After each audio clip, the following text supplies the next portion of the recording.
안녕하십니까. 자갈치 아지매입니다.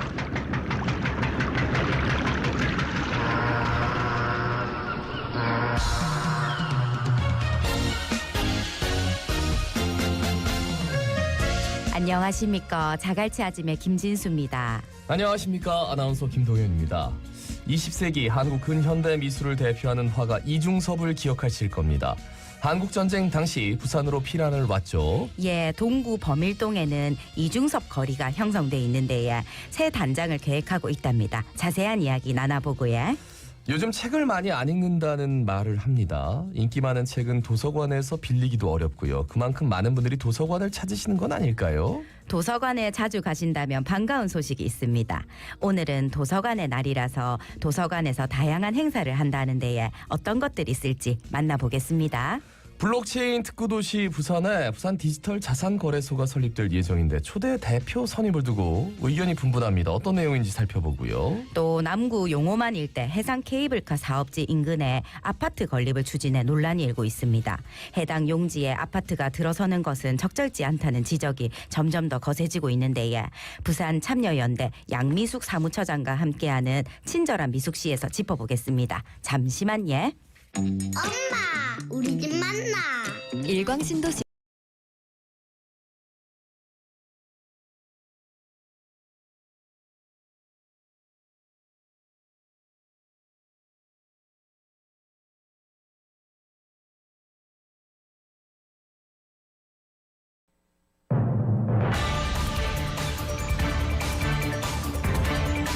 자, 오늘의 뉴스부터 짚어드리겠습니다. 임가연 리포터 함께하죠. 어서 오십시오. 안녕하십니까. 네, 안녕하십니까. 리포터 임가연입니다. 예, 첫 소식 들어볼까요? 제22대 국회의원 총선거가 여당의 참패로 끝나면서 윤석열 정부의 에너지 관련 정책이 중대 기로에 섰습니다. 예, 야당이 원전 확대 등 계획에 제동을 걸면 정부의 정책 추진 움직임이 좀 축소되거나 수정될 거라는 전망이 있는데 어떻습니까? 네, 어제 산업통상자원부 등에 따르면 지난 10일 총선에서 야당이 압도적으로 승리함에 따라 제11차 전력수급 기본계획, 고준위 방사성 폐기물 관리 특별법안 등 당정이 역점을 두고 추진 중인 에너지 관련 정책이 적지 않은 영향을 받게 됐습니다. 탈원전 폐기라는 국정 기조의 방향성 자체가 바뀌지는 않을 것으로 예상이 되지만 적어도 원전을 늘리려는 정부 계획 등은 야당의 반대의 직면에 지체되거나 축소될 가능성이 있습니다. 예. 실제 더불어민주당 총선을 앞두고 에너지 관련 핵심 공약으로 재생에너지 확대를 제시했죠. 네, 11차 전기본의 주요 골자인 신규 원전 건설과 상반되는 공약입니다. 산업부 산하 11차 전기본 수립 총괄위원회 안팎에서는 총선 이전 4기 이상 신규 원전 건설 방안이 논의되고 있다는 얘기가 나왔는데요.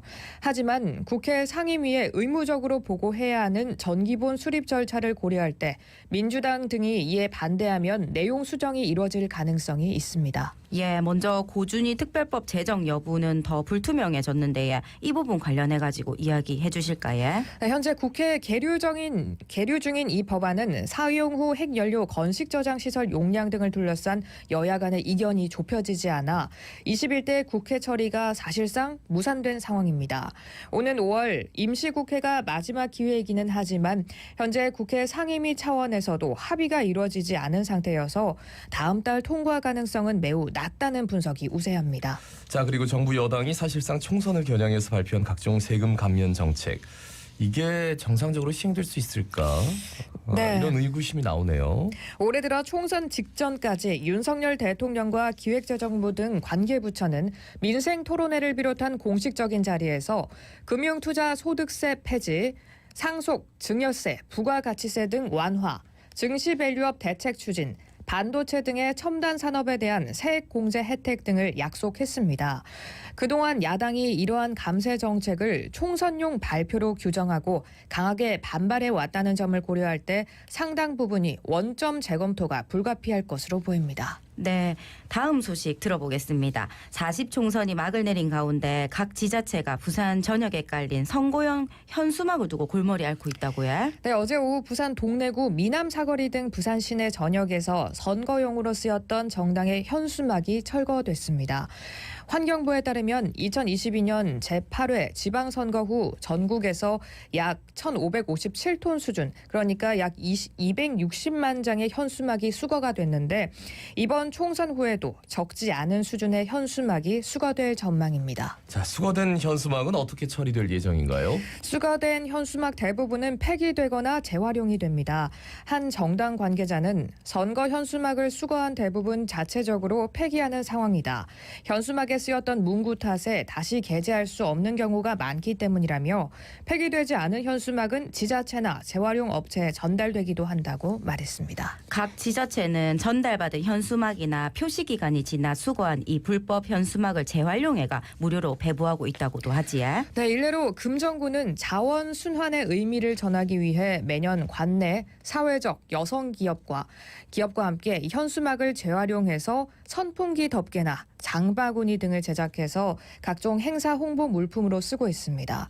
남구와 동구도 수거한 현수막을 모래주머니 마대 등으로 재가공해 활용 중인데요.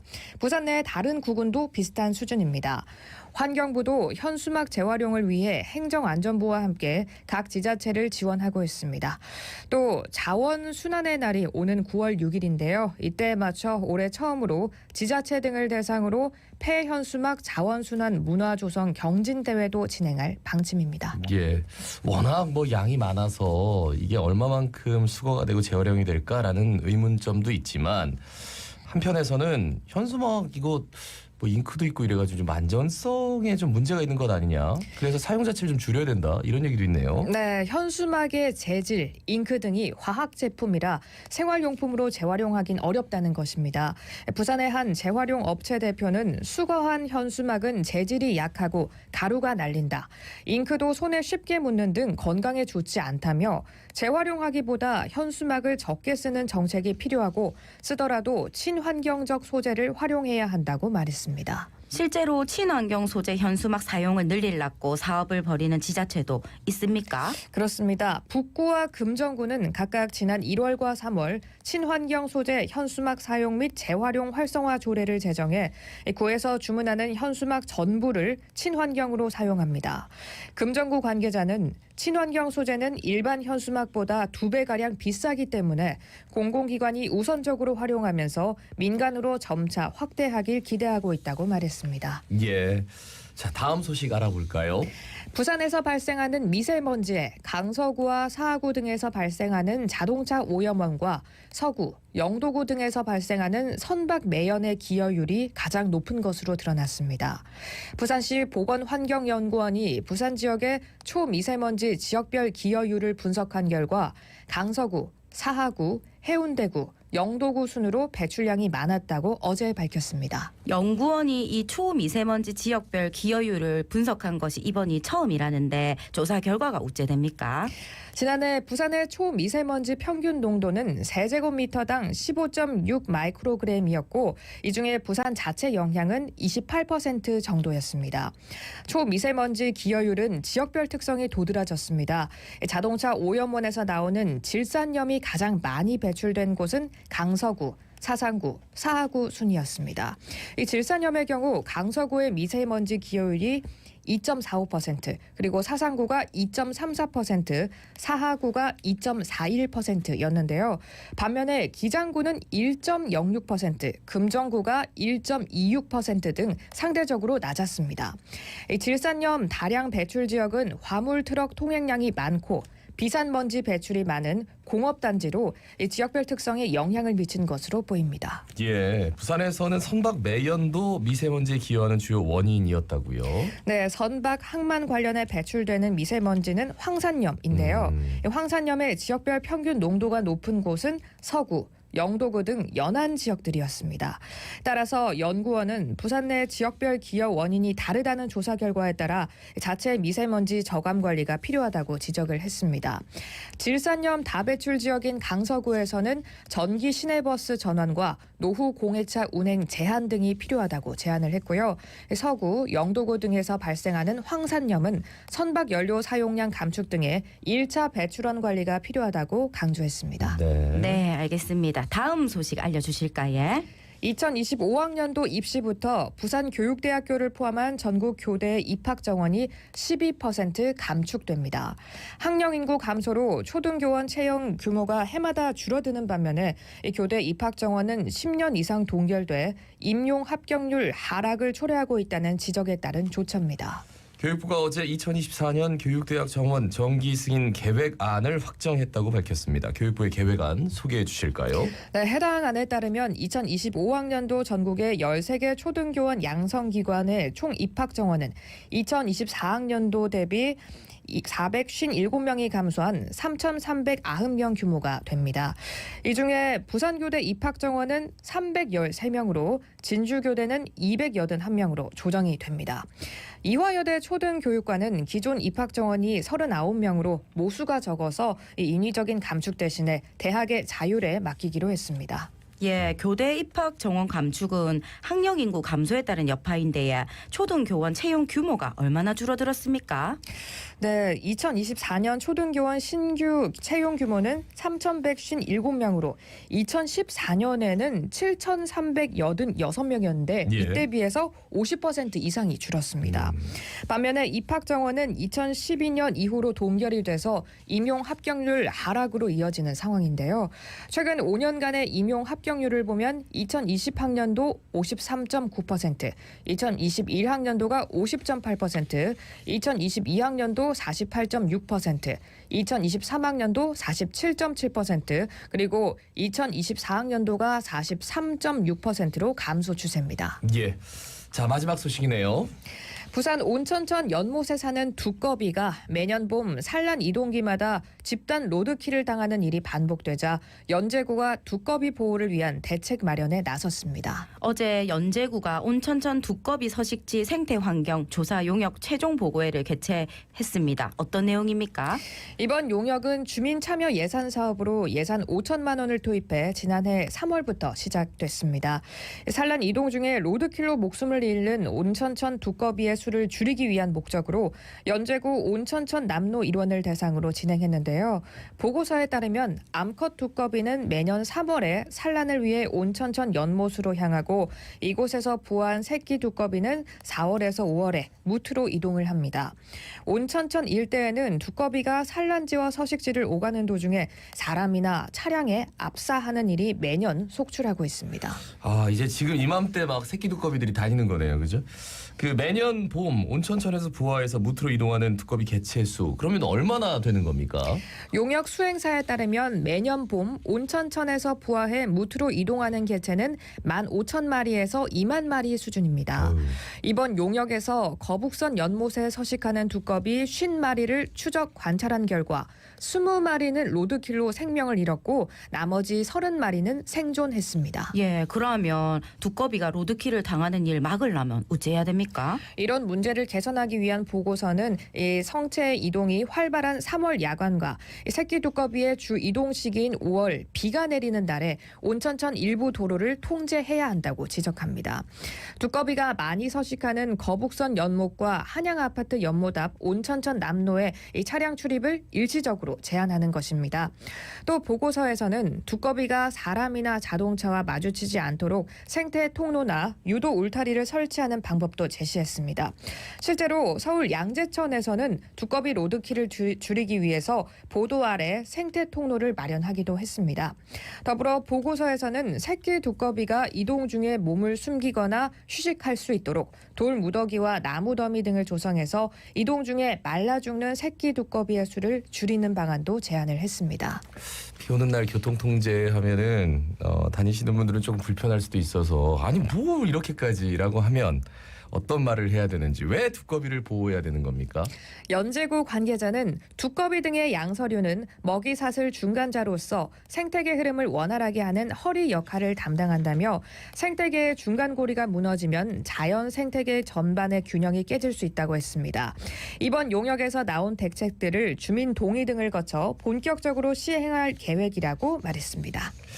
뭔가 해외 토픽 이런 데에서 나오잖아요. 뭐 두꺼비를 살리기 위해서 네. 오늘 많은 사람들이 나서서 뭐 두꺼비를 옮기고 교통을 통제하고 그런 모습들이 조만간 부산에서도 예 펼쳐지지 않을까. 자, 임가연 리포터였습니다. 수고하셨습니다. 감사합니다. 네, 고맙습니다. 부산 시민 여러분, 자갈치 아줌마한테 하고 싶은 말 있습니까? 샵 2260번으로 문자 보내주이소. 짤막한 거는 50원, 좀에 긴 거는 100원 듭니다. 근데 이왕이면은 무료가 더 좋지 않겠습니까? 자갈치 아줌마랑 친구 맺으면은 공짜로 하고 싶은 말 속 시원하게 할 수 있습니다. 카카오 플러스 친구에서 자갈치 아줌마랑 친구 맺어주이소. 맞다. 그러고 유튜브 검색창에 부산 MBC 검색해갖고 들어오면은 실시간으로 볼 수도 있습니다. 채팅도 할 수 있고 예. 지금 버뜩혀 보이소.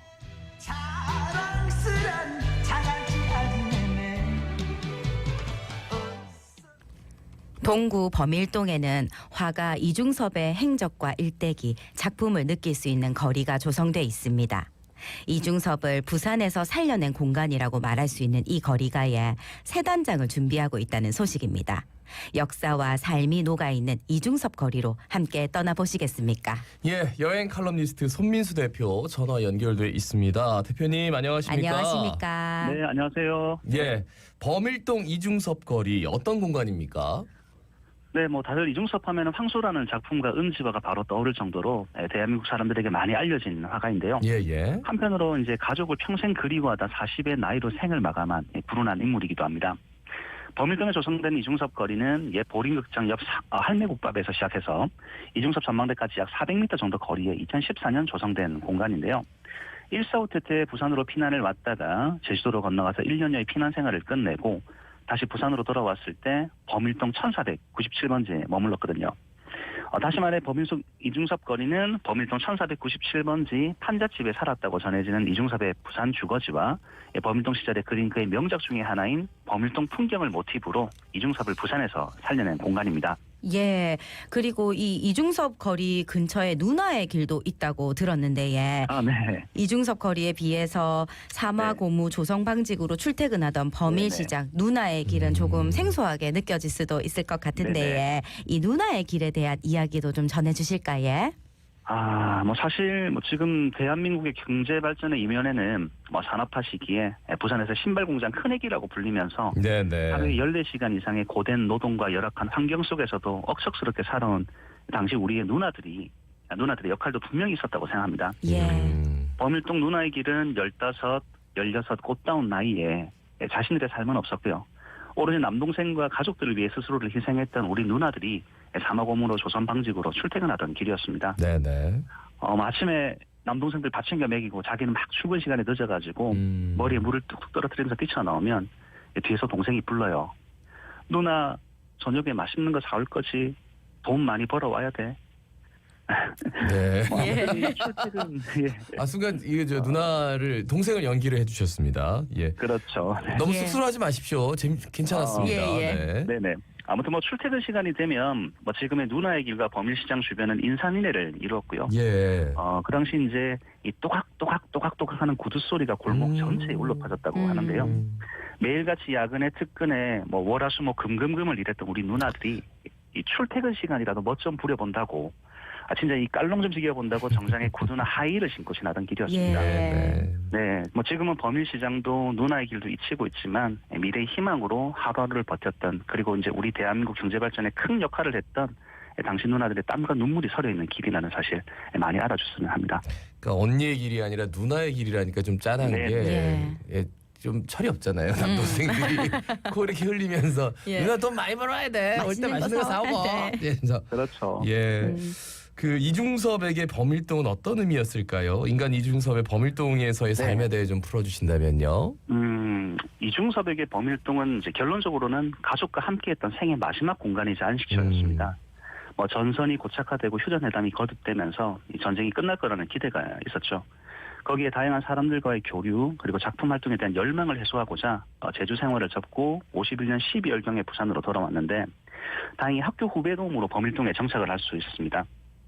하지만 그 힘든 피난 생활 끝에 결국 아내 마사코는 결핵에 태현, 태성 두 아들은 영양실조에 걸렸는데요.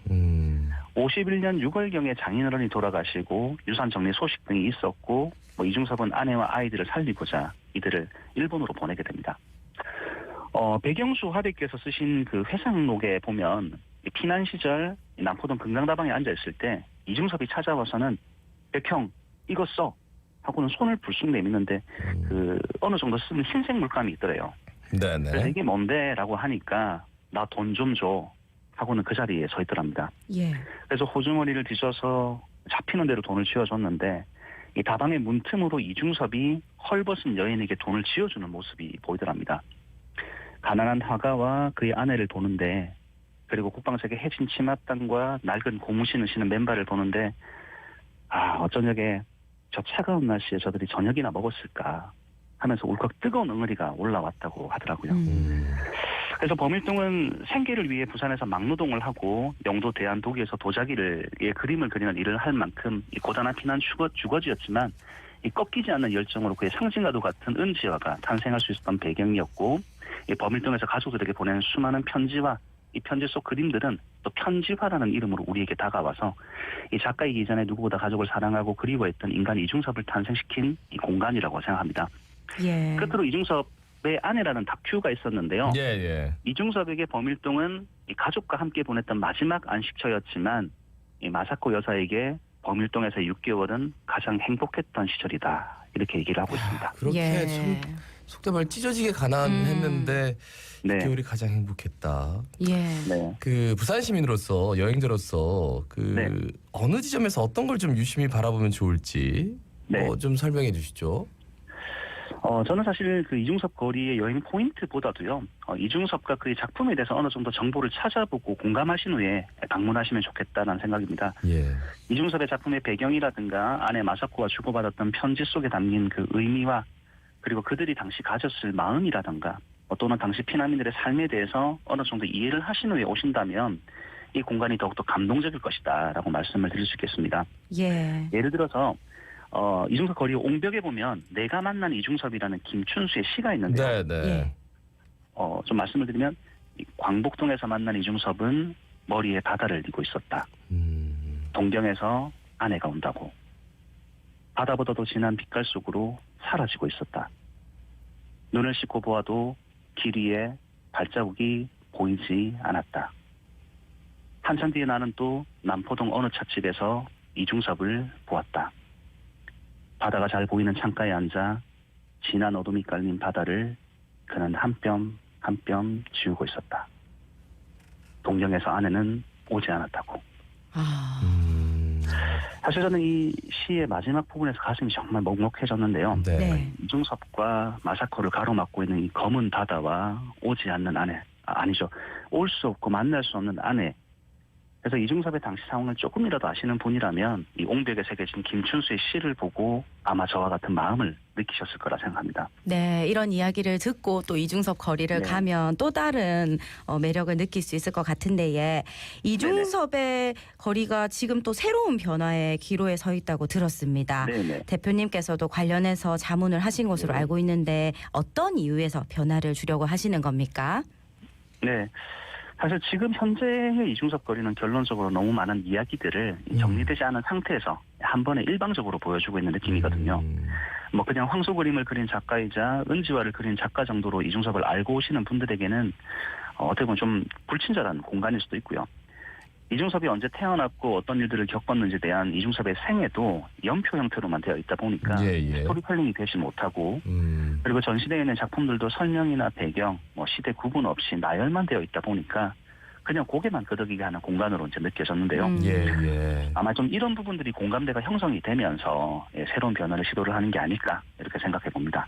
그러니까 박물관 전시관 가서 뭐 보고는 싶은데 한꺼번에 네. 글이 막 딱 나타나면 처음부터 좀 그렇죠. 지치는 느낌이 있어요. 근데 앞으로 어떤 식으로 변화가 이루어질 예정인지 좀 설명해 주신다면요. 이제 시작 단계이고요. 그림을 막 그리려는 단계라서 뭐라 말씀을 드리기는 좀 곤란한데요. 우선 이제 이중섭 거리에 경상 엘리베이터 설치 계획이 이제 있어서 고지대 주민분들, 특히 어르신들의 보행 편의가 개선될 것으로 예상해 봅니다. 그리고 이제 기존의 전시물도 좀 정리가 되고 이중섭을 알아가고 이중섭과 소통하고 공감할 수 있는 공간이 될 것으로 기대를 하고 있습니다. 예. 그리고 제주에도 이중섭 거리가 있는데 네네. 제주하고 부산 범일동 이중섭 거리의 차이점이 뭐라고 보십니까? 일단 그 범일동은 앞서도 말씀드렸지만은 이 전쟁이 끝날 것이라는 희망으로 온 공간이었지만 이 가족들과 헤어질 수밖에 없었던 절망적 공간이었습니다. 예. 극심한 가난과 생활고 속에서도 어쩔 수 없이 그 가족들을 일본으로 보낼 수밖에 없었던 이중섭의 한과 눈물이 가득 되어 있는 공간인 거죠. 그리고 이제 가족을 다시 만나야 한다는 새로운 희망으로 이 작품 혼과 열정을 뿜어내고 이 하루하루를 버티며 가족에 대한 절절한 사랑과 그리움으로 끊임없이 작품 활동을 이어간 공간이었습니다. 제주도에서 이중섭은 가족과 늘 함께 있었고 손 내밀며 만질 수 있는 곳에 그들이 있었지만 이 착하고 여린 이중섭에게 범일동은 이 그의 생에 있어서 그 어느 순간보다도 그리움과 사랑으로 점철된 공간이었기에 향후 이중섭 거리의 변화도 부산에서의 생활과 은지와 그리고 이제 편지와 그리고 편지화에 조금 더 집중을 해서 인간 이중섭의 모습에 좀 더 다가갈 수 있는 공간이 되었으면 합니다. 예.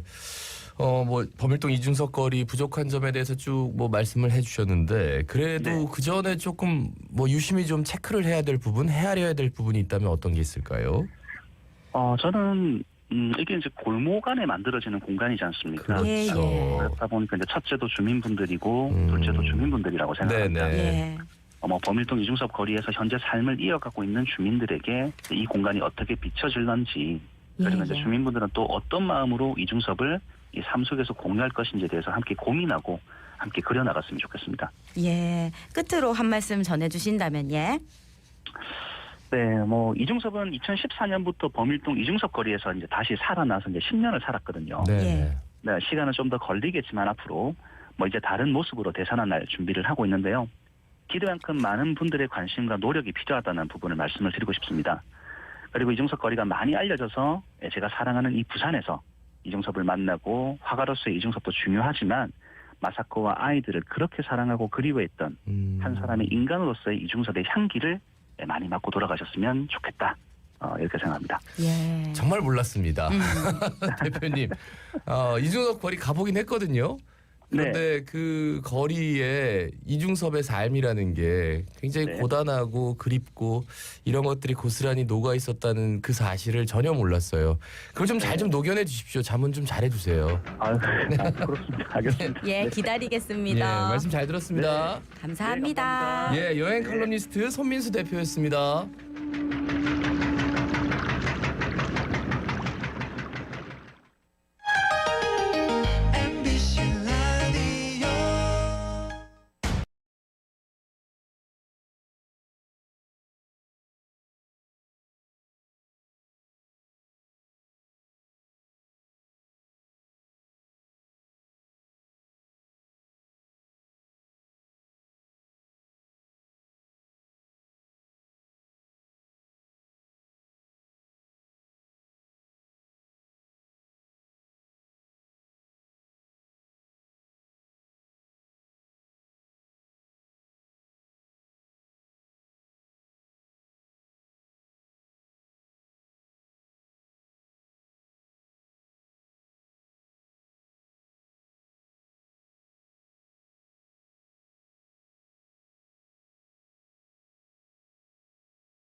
지금 시각은 8시 30분입니다.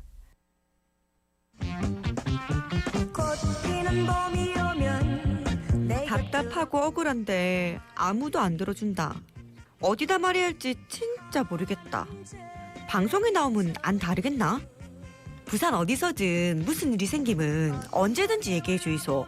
자갈치 아지매가 여러분의 민원을 기다립니다.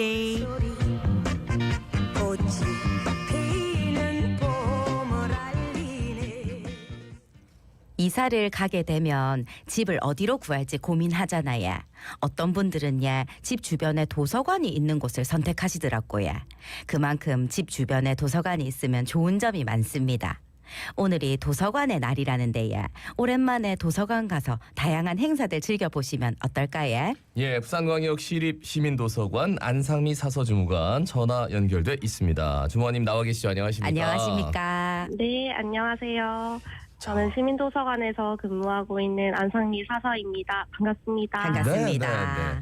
그 오늘부터 도서관 주간이라고 하더라고요. 이 도서관 주간이 뭡니까? 네. 도서관 주간은 1964년에 시작되어서 올해로 60회를 맞은 도서관을 기념하는 뜻깊은 주간입니다. 네. 한국도서관협회 주간으로 매년 4월 12일에서 18일까지를 도서관 주간으로 지정해서 시민들에게 도서관을 알리고 다양한 독서 행사를 진행하고 있는데요. 올해도 많은 시민들이 도서관의 유익한 서비스를 체험하고 즐기기를 바라면서 열심히 준비하고 있습니다. 네. 예, 이 도서관 주간을 맞이해서 시민도서관에서 다양한 행사를 준비하고 있다고 하더라고요. 먼저 지역 작가 특강이 있다고 하는데 설명 부탁드립니다. 네, 시민도서관에서 이번에 마련한 지역작가 특강은요. 청소년 도서인 조금만 버텨 지금 구하러 갈게의 김강윤 작가님을 모시고 작가의 삶과 글쓰기에 대한 저자 강연을 진행합니다. 김강윤 작가님은 현재 부산 소방학교 전임 교수로 재직 중인 현직 소방관님으로 소방관으로서의 삶, 트라우마, 그리고 나를 구한 글을 주제로 현장감 있는 이야기를 전해주실 예정입니다. 예, 독서 이벤트도 열리더라고요. 북스타트 책꾸러미를 배부하신다는데 책꾸러미의 구성은 어떻게 되고 어떻게 받을 수 있는 건지요? 네. 북스타트 책꾸러미는 아이들이 책과 친하게 지낼 수 있는 계기를 마련하기 위해서 유아부터 초등 1학년, 중학생의 발달 단계에 맞춰서 책꾸러미를 배부하는 사업입니다. 각 성장 단계에 맞는 추천 도서 2권과 북스타트 가방을 드리고 있습니다. 신청은 매년 3, 4월 중에 도서관 홈페이지에서 선착순으로 접수받고 있고요. 올해는 아쉽게도 3월에 신청이 완료되어서 도서관 주간을 맞아 4월 11일부터 책꾸러미 배부를 시작합니다. 예, 그러면 4월에는 신청을 할 수 있는 겁니까? 네, 4월 지금 거의 마감된 것도 많습니다. 예, 알겠습니다. 네. 그리고 곧 세계 책의 날이기도 한데 세계 책의 날도 소개해 주이소. 네, 4월 23일 세계 책의 날은 1995년 유네스코가 세계인의 독서 증진을 위해 정한 날입니다. 스페인의 카탈루냐 지방에서 책을 읽는 사람에게 꽃을 선물하던 세인트 조지 축일과 1616년 셰익스피어와 돈키호테의 저자 세르반테스가 동시에 사망한 날이 바로 4월 23일인 데서 유래되었습니다. 예. 네. 그리고 독서와 출판 장려를 위해서 전국에서 다양한 행사들을 진행하고 있습니다. 예, 셰익스피어와 세르반테스가 동시에 사망한 날 네. 몰랐습니다. 그 세계 책의 날을 맞아서 부산광역시립시민도서관 여기에서 열리는 행사도 많더라고요. 좀 소개해 주시죠. 네, 시민도서관에서도 세계 책의 날을 맞아서 책으로 마음을 전하기 위해 3권 이상 도서를 제출하는 200분에게 선착순으로 장미꽃을 선물하는 4.23 로즈드림 데이 행사도 실시하고요. 예. 아울러서 세계 책의 날 기념 특강으로는 4월 20일 토요일 오후 2시부터 화가들의 도화지 잡지를 만나다는 주제로 서양학과 신라대학교 이건희 교수님을 모시고 저희 도서관 기중자료인 1950년대부터 60년대 창간호 잡지를 중심으로 잡지 표지 속 한국 근현대 미술작품과 작가에 대해서 살펴보는 특강이 예정되어 있습니다. 그리고 4월 27일에는 가상현실 속 예술의 세계를 체험하는 VR 아트 특강이 준비되어 있는데요. VR 아트 작가 이동숙님과 함께 시민도서관 VR 체험실에서 직접 VR 기기도 사용하고 아트워크 생성을 체험하는 시간으로 진행될 예정입니다. 그리고 지금 시민도서관 홈페이지에서 참여 접수를 받고 있습니다. 많이 신청해 주시길 바랍니다. 예, 행사가 많아가지고 시민도서관 홈페이지 아이고. 들어가면은 참고하기 좀 편할 것 같다는 생각이 드네. 예. 그리고 그 외에도 다양한 이벤트와 체험 활동이 있는데 예, 유아와 학생들이 즐길 수 있는 이벤트 어떤 게 있습니까? 네, 유아와 어린이 대상으로는 우리 집으로 도서관이 왔어요를 운영하여 매월 신청자들에게 최대 50권까지 어린이 도서를 책꽂이와 함께 1개월간 대출해드리고 가정 독서 활동을 지원하고 있습니다. 그리고 책 내용을 표현한 이모티콘을 보고 책 제목을 맞추는 맞춰봐요 독서티콘 행사도 마련되어 있습니다. 누구나 참여 가능하고 정답자에게 작은 기념품도 증정하니까 많이 참여 바랍니다. 아이들이 그러니까 아무 데서나 집에 이렇게 50권 정도가 딱 있으면은 엄마 이거 읽어줘 그러면서 이렇게 책 빼오면은 읽어주고 요렇게 해서 이제 한 달간 대출을 해준다고요. 네네. 오, 아이디어가 참신합니다. 그 어른들은 부산광역시립 시민도서관에서 어떤 전시를 관람하고 또 어떤 체험을 할 수 있는지 소개해 주실까요? 네, 이용자들의 도서 선택에 저희가 도움을 주고자 다양한 부큐레이션을 제공하고 있는데요. 도서관 속 도서관, 예술의 관점, 다각도 도서관, 다문화 도서관 등 주제별 부큐레이션과 함께 시민들이 직접 부큐레이터가 되어서 추천 도서를 전시하는 시민의 취향, 시민 부큐레이터 등 다양한 도서 전시가 마련되어 있습니다. 예. 예. 4월 13일에는 부산시립예술단과 함께하는 봄의 음악 향연 공연도 진행되니까 따뜻한 봄날 가족과 함께 시민도서관에 오셔서 특별히 마련된 독서문화 행사에 참여해 보셨으면 좋겠습니다. 예, 예. 도서관에서 공연도 즐기고 행사도 즐기고 체험도 즐기고 좋을 것 같은데 그래도 책 한 권 또 읽어봐야 하지 않겠습니까? 가장 인기 있는 책은 요즘에 어떤 책입니까? 네, 성인 및 청소년 도서는 지난해 인기가 많았던 손원평 작가의 아몬드와 김호연 작가의 불편한 편의점, 노윤실 작가의 순례주택이 지금도 여전히 인기가 많고요. 네. 어린이 도서의 경우에는 홍민정 작가의 모두 웃는 장례식, 유재양 작가의 욕정하는 이유나가 인기가 많습니다. 이 책들은 모두 원부건 부산과 부산시 교육청 공공도서관이 추천하는 이달의 책 선정 도서들입니다. 예. 네, 그리고 학습 만화인 흔한 남매 시리즈와 살아남기 시리즈는 아이들에게 언제나 인기가 많은 도서입니다. 예. 사실 원북 원부산 이거 할 때 뭐 선정 도서들 뭐 추천 도서 3개 있잖아요. 그러면 그게 가장 많이 좀 대출이 될 것 같아요. 그죠? 좀 읽어야지 뭘 할 수 있으니까. 아, 그렇구나. 그 책을 읽지 않는 시대라고 합니다. 하지만 뭐 인기 많은 책은 도서관에서 차례가 돌아오기를 또 기다려야 되고 책을 사랑하시는 분들 그리고 책을 가까이 하고 싶은 분들에게 마지막으로 한 말씀 남겨주신다면요. 네, 인기 많은 책의 경우에 자료 이용에 불편함이 많으셨죠. 네, 이미 대출된 자료라 하더라도 저희가 다음 순번에 예약할 수 있는 대출도서 예약 서비스와 읽고 싶은 책이 도서관에 없는 경우에는 가까운 지역서점에서 빌리고 읽은 후에 도서관으로 반납하는 지역서점 바로 대출 서비스, 그리고 평소 도서관을 방문하기 힘든 직장인들을 위해서 365일 스마트 도서관 등 다양한 이용 편의 서비스도 제공하고 있으니 잘 활용하셨으면 좋겠습니다. 그리고 마지막으로 시민도서관은 학생들이 꿈을 키우고 부모와 함께 소통하고 지역 주민들에게 사랑받는 도서관이 될 수 있도록 새로운 독서 서비스를 개발하고 확대하기 위해서 더욱 노력하고 있습니다. 부산 시민들의 발길이 끊이지 않는 일상 속 행복을 누리는 장소가 될 수 있게끔 시민 여러분들의 많은 관심과 성원도 부탁드리겠습니다. 예, 알겠습니다. 말씀 잘 들었습니다. 고맙습니다. 감사합니다. 네, 감사합니다. 예. 지금까지 시민도서관 안상미 사사였습니다. 예, 제가 좀 말씀드리려고 했는데 예. 부산광역시 시립시민도서관 안상미 사서주무관 고맙습니다. 지금 여러분은 부산의 목소리 자갈치 아즈메를 듣고 계십니다. 부산 시민 여러분, 아즈메 방송을 들으이소. 함께 목소리를 내주이소.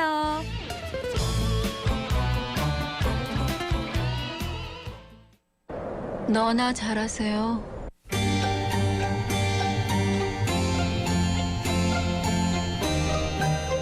자, 자, 이슈를 친절하게 풀어드립니다. 양미숙의 친절한 미숙 씨, 부산 참여연대 양미숙 사무처장 스튜디오에 함께합니다. 어서 오십시오. 네, 안녕하십니까. 네, 오늘도 이제 친절하게 이슈를 좀 풀어주시리라 믿어 의심치 않습니다.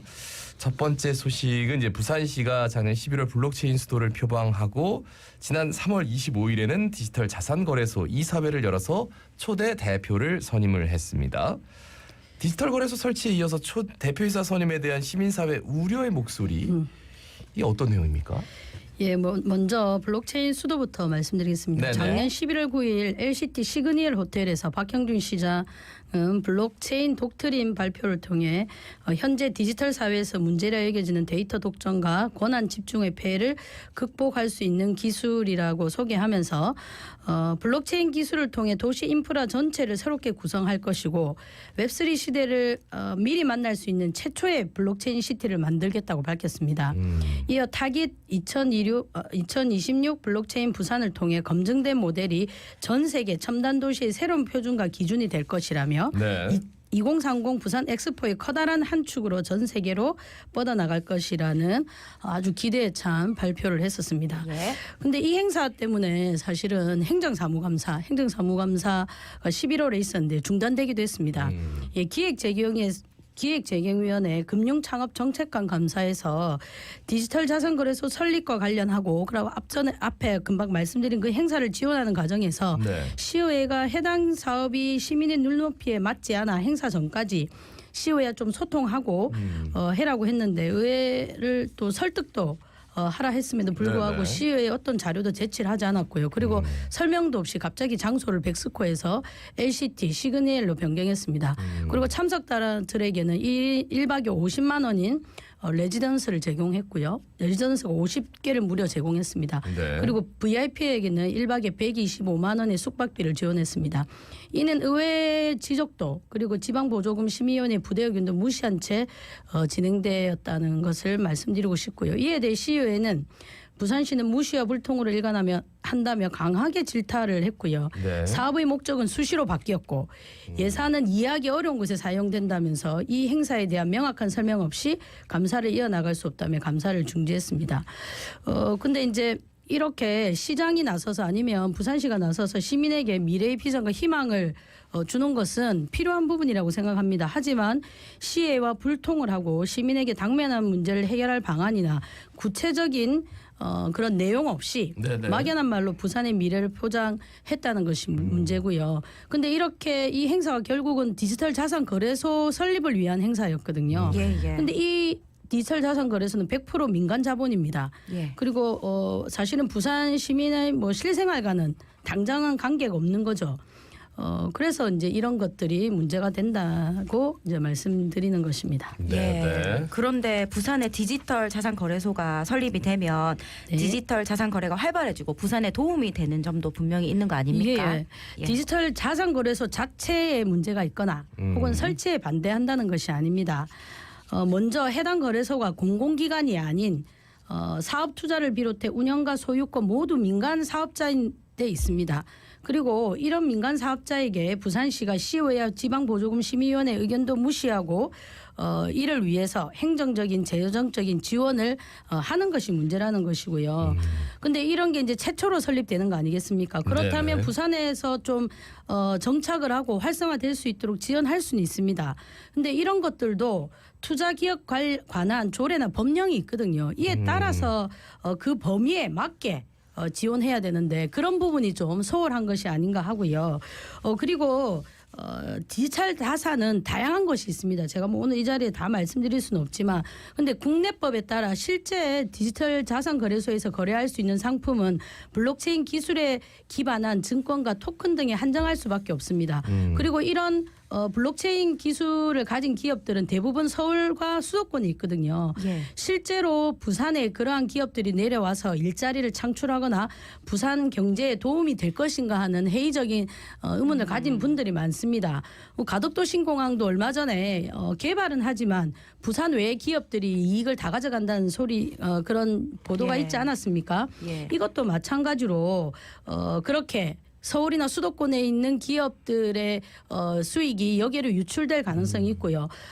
또 일각에서는 부실한 기업들이 디지털 자산 거래소를 활용해서 뭐 또 상장 다른 곳에 가서 상장을 한다거나 이래서 이런 위험까지 내포하고 있다고 합니다. 만약 디지털 자산 거래소가 부산에 도움이 되려고 한다면 네, 관련 예. 기업들이 부산 지역으로 내려와서 법이나 그리고 지역은제 우선 영입을 약정하는 이런 것들이 좀 동반돼야 한다는 것입니다. 자, 그러면은 제가 한번 대답에 대해서 네. 만약에 이치 예. 실무자라면 일단 민간 업체의 네. 분들에게 좀 잘 보여야 되지 않습니까? 네네네. 어쨌든 투자를 유치하는 건데 그래서 투자를 유치하는데 이 사람들 와가지고 먹고자 하는 거를 좀 잘해주는 거. 네네네. 그거를 좀 선제적으로 대응했습니다. 첫 번째. 예.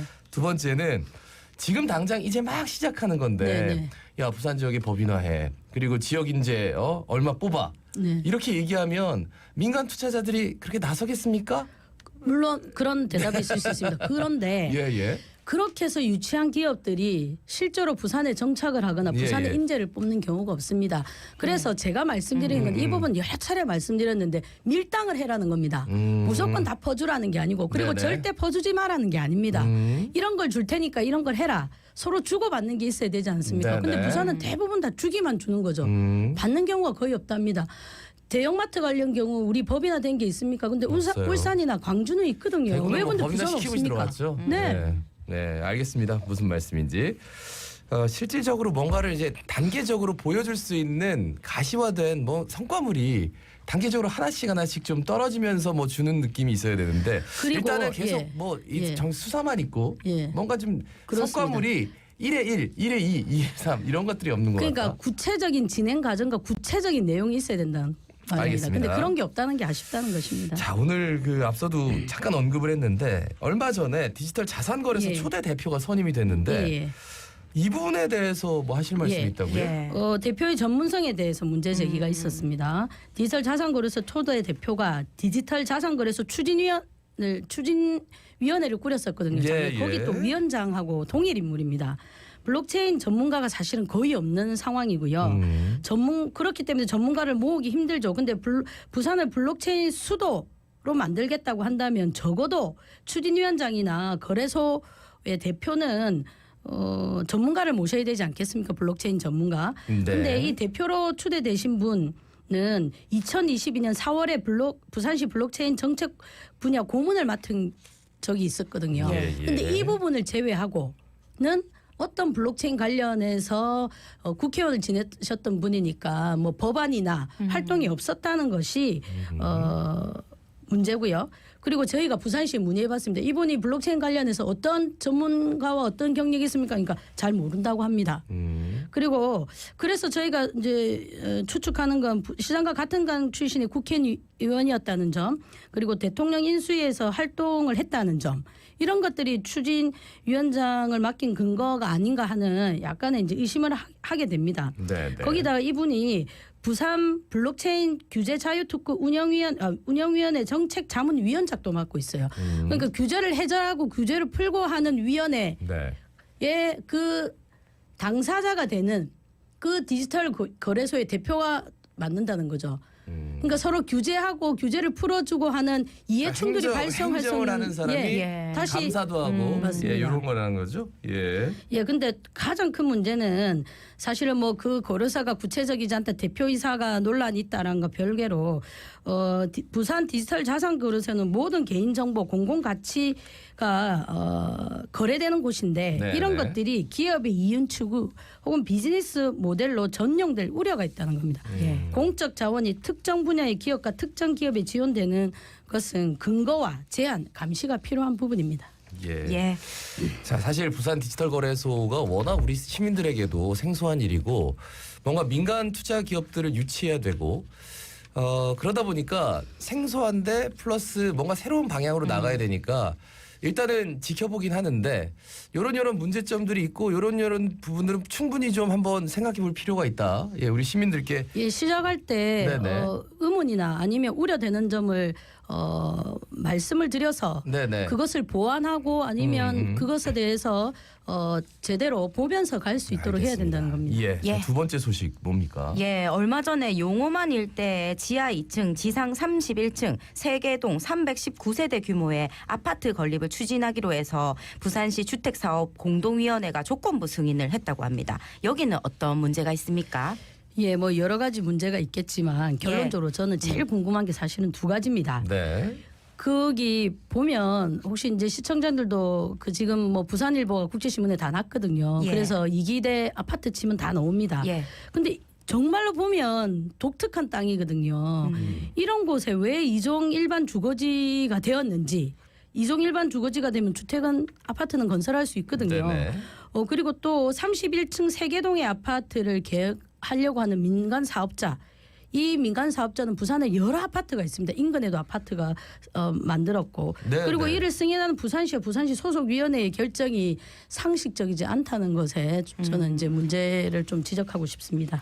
그러니까 근데 어쨌든 본인 땅이잖아요. 네, 맞습니다. 이 건설사 땅인데 예. 그러면 민간 사업자가 아파트 짓는 거 이거는 뭐 그냥 본인 땅에 짓는 건데라고 한다면 어떤 말씀? 근데 어떤 부산의 기업이지 않습니까? 네네.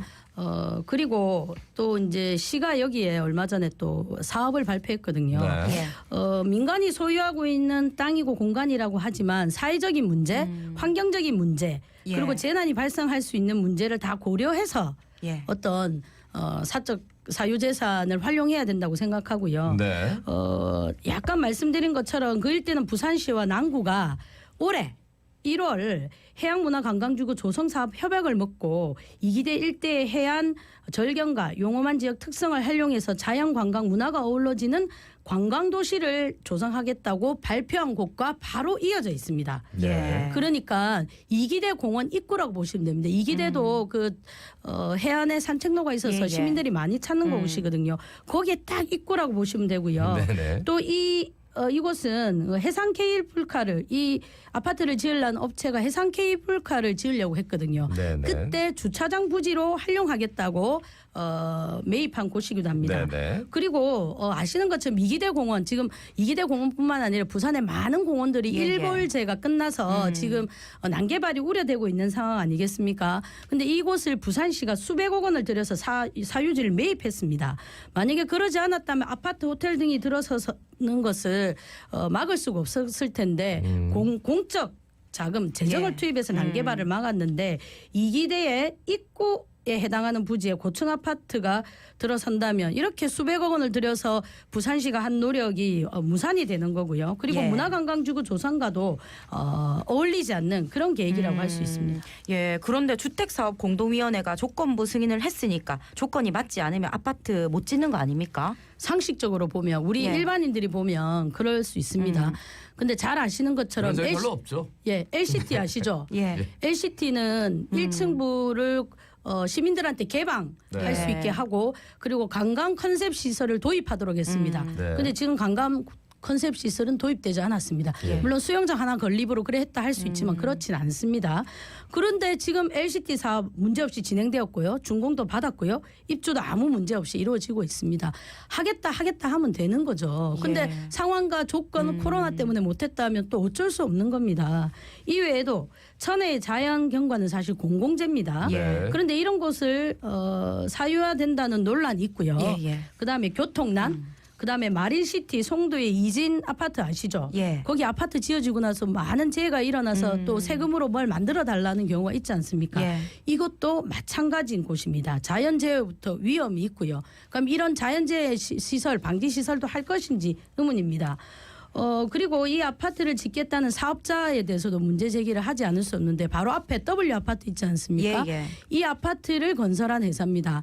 근데 이 아파트 건설 당시에도 지구 단위 계획을 변경하게 되거든요. 근데 그 지구 단위 계획을 변경하려면 5년 안에 주민들을 동의를 받아와야 되는데 76% 받아왔다고 했지만 34% 정도는 거짓 잘못 받은 서명으로 밝혀졌고요. 그리고 그렇게 해서 변경된 지구 단위 계획 변경 때문에 239억의 이익을 얻어갑니다. 토지값만 해도. 네네. 그래서 감사원이 그때 부산시 공무원, 남구청 직원, 그다음에 이 이 건설사 239억을 한수해라고 했거든요. 네네. 근데 또 이제 중재를 신청해서 120억 원으로 삭감했고 분포문화체육관 아시죠? 네네. 그래서 이제 그게 만들어졌고요. 그리고 건설이 다 되고 나서는 개발 이익을 한수를 하거든요. 원래 벌어들이기로 하는 수익보다 더 많아졌을 때. 근데 그것도 이제 남구청과 소송을 진행했습니다. 그리고 해상 케이블카를 사실 진행하면서 무리하게 추진한 점이 있고 지역 주민들의 좀 갈등이 일어났다는 이런 곳이 있는데 이런 기업이 다시 또 아주 예, 논란이 예. 많은 곳에 아파트를 지으려는 것이 심각한 문제라고 생각을 합니다. 그런데 가장 심각한 문제는 네. 왜 이렇게 부산시가 무분별하게 아파트 승인을 해준다는 겁니다. 예. 문화관광도시 조성하겠다는데 그 입구에 아파트를 짓는다. 아니 문화관광도시 조성하는데 아파트 건립해주면 안 되냐 할 수 있는데 그 주변에 무수한 아파트들이 많습니다. 예. 네네. 근데 그림을 한 번만 보시면 이런 곳에 아파트가 들어선다고. 그래서 문제의 핵심은 서로 상반된 결정하는 부산시가 근본적인 원인이라는 점을 꼭 짚어드리고 싶습니다. 그러니까요. 예, 정말 논란이 뜨거웠거든요. 여기 해운대에서 뭐 저 이기대까지 가는 네. 케이블카를 짓네 마네. 네. 그러고 나서 그게 안 된다라고 용역에서 판정이 네. 났어요. 그걸 받아들이지 그러니까, 못하는 것이죠. 그러니까 어쨌든 예. 그러면 이제 이 땅은 남아 있는 건데, 네. 그럼 우리 여기다가 아파트 지을게. 네. 그런데 뭐 사유지는 알겠는데, 네. 그 가보시면 그 주위에 다 아파트기도 하고, 네. 거기에 진짜 대형 아파트 들어오면은 그 앞에 있는 분들 바다 못 보거든요. 예. 예. 예, 그리고 하나부터 열까지 교통난도 따져야 되게 되지. 심각해요. 예. 문제가 한두 가지가 아닌데 이게 너무 좀 이슈가 좀 안 되고 있는 것 같고. 예, 아직도 뭐 과정과 절차가 남아 있습니다. 근데 되게 이제 이런 것을 승인 잘해주는 교수님들마저도 인터뷰에서 보면 예, 예. 이거는 좀 부산시가 예. 충분히 이런 아파트 사업 계획이 제출되기 전에 사업자와 충분히 소통하고 네네. 오히려 문화관광지구 조성과 좀 연결될 수 있는 개발을 유도했어야 되지 않냐라는 문제 네네. 제기를 계속 하고 있습니다. 알겠습니다. 오늘 소식 여기까지. 지금까지 친절한 미숙 씨 참 친절했습니다. 부산 참여연대 양미숙 사무처장이었습니다. 고맙습니다. 감사합니다. 예, 오늘도 함께해 주셔서 고맙습니다. 자갈치 아줌의 18,389회 김진수였습니다. 아나운서 김도윤이었습니다. 오늘도 힘찬 하루 보내십시오. 고맙습니다. 고맙습니다. 지금 시각은 8시 57분입니다. 57 교통정보. 탁 트인 바다 가슴까지 시원한 해운대 해변열차 스카이캡슐 협찬입니다. 이 시각 동서고가도로 도심 방향으로 감전 나들목에서 주례 방음터널 닫기까지 정체 상당하고요. 반대 외곽으로 진양 나들목 합류 지점을 중심으로 더딘 흐름 보이고 있습니다. 이어서 충장대로 오부두에서 삼부두 쪽으로 신호 한두 번에 지날 수 있겠고요. 부산 진구 중앙대로 성공삼거리에서 삼정교차로 방향으로 신호 2번 이상 감안하셔야겠습니다. 충렬대로는 미남교차로에서 내성교차로 쪽으로 신호 한두 번에 지날 수 있겠고요. 광안대교 해운대에서 남천동 쪽으로 현수교 이후로 1, 2차로의 차간거리 좁혀 지나가고 있습니다. 이 밖에 수영로 수영역에서 광안역 방향으로 이동량 꾸준한 모습입니다. 안전운전하세요. 정세윤이었습니다.